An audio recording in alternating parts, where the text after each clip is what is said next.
Why didn't anybody tell me about New Orleans? I just came back from a trip to New Orleans over this past weekend, and I'm telling you, I had some of the best food I have ever eaten. It was so well seasoned. I didn't even know I liked seafood. Between the gumbo and the jambalaya and the beignets, holy crap, I had an incredible weekend, and I have to tell you about everything that we got up to this weekend. All of the best trips start at the airport, so I headed to the airport here in Nashville, which is where I'm based, and I got on my flight. I used Spirit, and my flight was $75 round trip, so don't sleep on them, and I had everything I needed in my backpack for a long weekend in New Orleans. Once I got picked up from the airport, we started heading towards our Airbnb, and look at this Airbnb.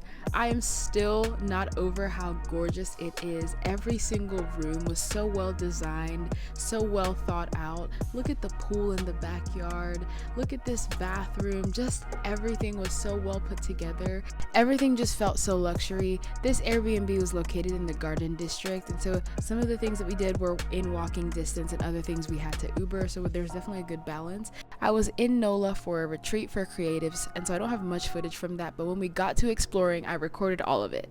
The first stop on our agenda ended up being crawfish. I have to be honest, this was a crazy way to start a trip. I was like, what do y'all have me doing?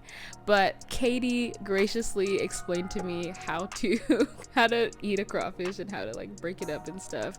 You can see that I'm slightly alarmed trying to figure this out, and just wasn't sure what I was doing. I felt like I was out of my depth. She was actively eating while I was trying to figure out how to just peel this one crawfish, but she was patient with me as I figured it out. I couldn't decide whether to be grossed out or interested, and then I figured out how to get it out, and then all I had to do was try it, and you know what? It definitely pleasantly surprised me. It's a lot of work, but it tastes good. If I'm honest, I kind of enjoyed it. Now, like I mentioned, I was at a retreat, so during the day we had other things going on, but later on during our lunch break, I really wanted a beignet so much that I went to a random hotel and ordered one just so I could get a taste. This isn't one of the places that people tell you to go and get one, but I just had to get a little bit of a fix to prep me for the better beignets that I was planning to have, and it was really good. You can see that I was enjoying this.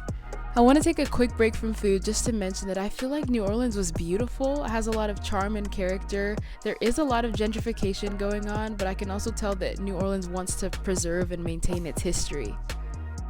Then we went back out for more food, and we tore this seafood up. I was ready for the crawfish this time. We also had some crab that was really good. After dinner, you must have dessert, and so naturally we went to Cafe Du Monde because we had to get the beignets. And I have to tell you, this was my beignet winner in New Orleans. Some people were telling me that Morning Call was better. I loved Cafe Du Monde. Look at the face I made after taking one bite. Since we'd already broken the rules and come to the French Quarter at night against people's advice online, we just decided to go and explore Bourbon Street, and I have to be honest, I was overwhelmed, overstimulated, saw boobs, literally, and almost got puked on.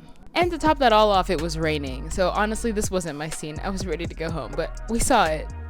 And on the last day of our trip, we went to Baldwin Co, which is a James Baldwin bookstore and coffee shop, and it was so cool in there. There were so many books I wanted to buy. Look at this really cool display they have in there. I thought it was beautiful. I got some matcha while we were in there, and then we headed over to Morning Call because, again, I had been deceived and told that this was going to be the better beignet. It was really good. I really did like it, but I will say nothing compares, in my opinion, to the one I had at Cafe Du Monde. I put so much powdered sugar on mine, and I loved every minute of it. I definitely inhaled a lot of the powdered sugar fumes, and I'm really glad I tried Morning Call because it was good too. Like we hadn't already had enough food, we then went to a Vietnamese restaurant to have some pho because my friend Katie educated me about the fact that there are so many Vietnamese people living in New Orleans making delicious, authentic food, and it was so good. I'm so glad we went. And that was our final stop before it was time to head back home. I'm telling you, I'm going to remember this trip for a while, and I'll be back to eat more food in Nola soon.